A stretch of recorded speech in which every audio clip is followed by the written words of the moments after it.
The sun bled out against the horizon, dragging long, jagged shadows across the Roman lines.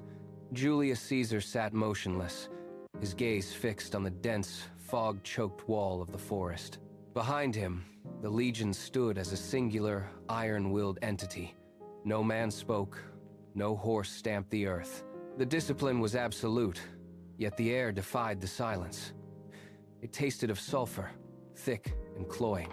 Caesar shifted his weight, his hand tightening around the hilt of his weapon. He had crossed rivers and broken nations, but the forest ahead felt wrong. The birds had vanished. The wind had died. Even the horses began to pull at their reins, nostrils flaring. Caesar raised his arm, the signal for the front rank to lock shields. He felt the ground vibrate with a slow, rhythmic thrum. He pointed his blade toward the dark canopy, and the legion stepped forward into the suffocating gloom. The forest canopy did not merely open, it exploded. Massive branches splintered like dry twigs, raining debris onto the front line. The legions stumbled, shields clattering as the solid wall of men buckled under the sudden, violent impact. From the wreckage, a serpentine neck coiled into the moonlight, followed by another and another. 7 heads rose in a rhythmic, terrifying arc, their scales shimmering with an oily, emerald sheen that defied the dim light. Each pair of eyes locked onto the Roman line with a cold, predatory intelligence that stopped the soldiers in their tracks. The beast moved with a fluid, unnatural grace, its bulk crushing the trees that had shielded it moments before. Caesar remained mounted, his knuckles white against the reins. The Hydra hissed, a sound like steam escaping a pressurized forge, and the scent of decay intensified, turning the air heavy and toxic. Before a single command could be issued, the central head blurred forward. It struck with the speed of a whip, snapping a centurion into the air. The legionnaires surged forward, their short blades flashing in the dark. They fought with the precision of a machine, closing the distance to the thrashing necks. A veteran soldier lunged, his blade finding the soft gap between the emerald scales. With a grunt of exertion, he pulled the steel through, severing the neck with a clean, brutal strike. The head hit the mud with a wet thud, and for a heartbeat, the Roman line cheered. The victory was short-lived. Before the severed neck could bleed out, the raw flesh began to pulse and twist. 2 jagged stumps erupted from the wound, growing with unnatural speed. They snapped their jaws, their teeth glistening in the moonlight, and struck back at the soldier before he could retreat. The legionnaires fell back, their faces pale as they watched the cycle repeat. Every strike that landed only fueled the beast. A severed neck became 2, 2 became 4. The soldiers hacked at the monster, but their blades were useless against a nightmare that thrived on destruction. They were not fighting a beast that could be killed. They were fighting a Hydra that multiplied with every drop of blood spilled. The realization rippled through the ranks, turning their disciplined aggression into a frantic, desperate defense. They stood their ground, but their hands shook as they watched the monster grow larger, more heads rising to block out the stars. The disciplined wall of iron shattered. A massive, thrashing tail whipped through the center of the ranks, clearing a path of broken bodies and splintered wood. Men were tossed like ragdolls, their shields crushed into the mud under the sheer weight of the monster. The Hydra did not stop.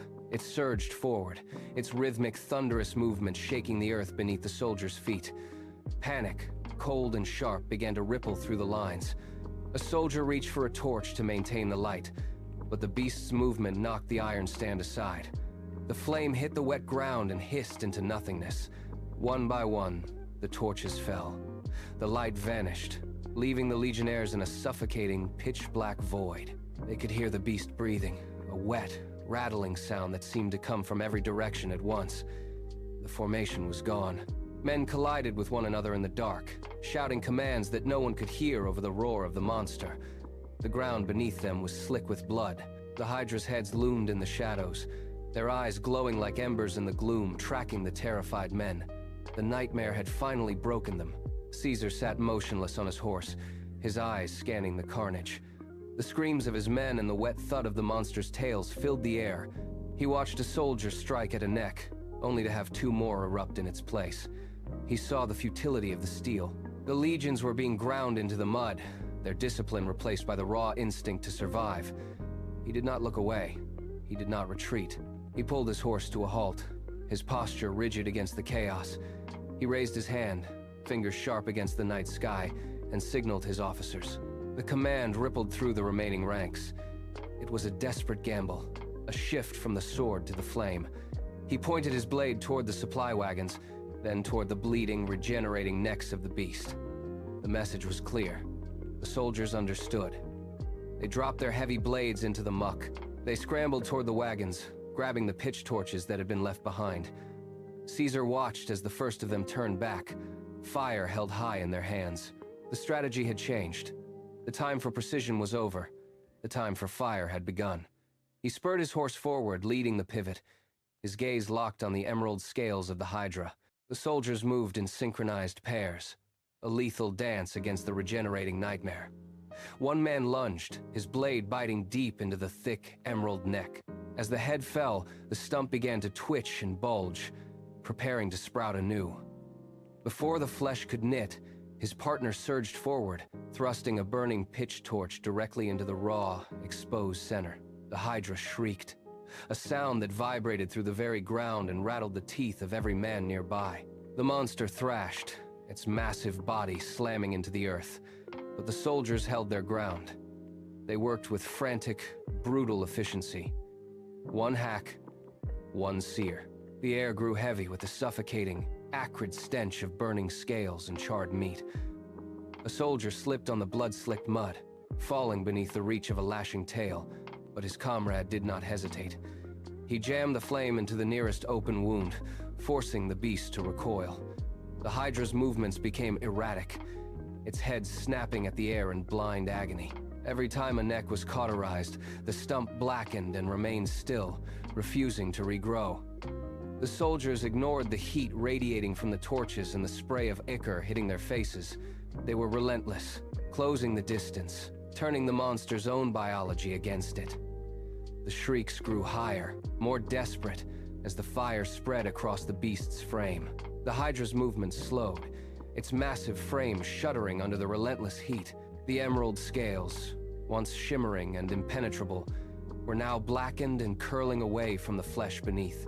One by one, the heads stopped their frantic snapping, their eyes dimming as the fire consumed the vital nerves. The beast made a final, desperate lunge, its central body heaving upward to crush the soldiers, but the effort was too much. The fire had reached the core. The monster's strength failed in midair. It crashed back into the mud with a sound like a collapsing fortress, the earth trembling under the weight of its dying mass. The remaining heads fell limp, their jaws hanging open, leaking thick, dark fluid into the scorched soil. Silence rushed back into the clearing, broken only by the crackle of flames and the ragged, heavy breathing of the survivors.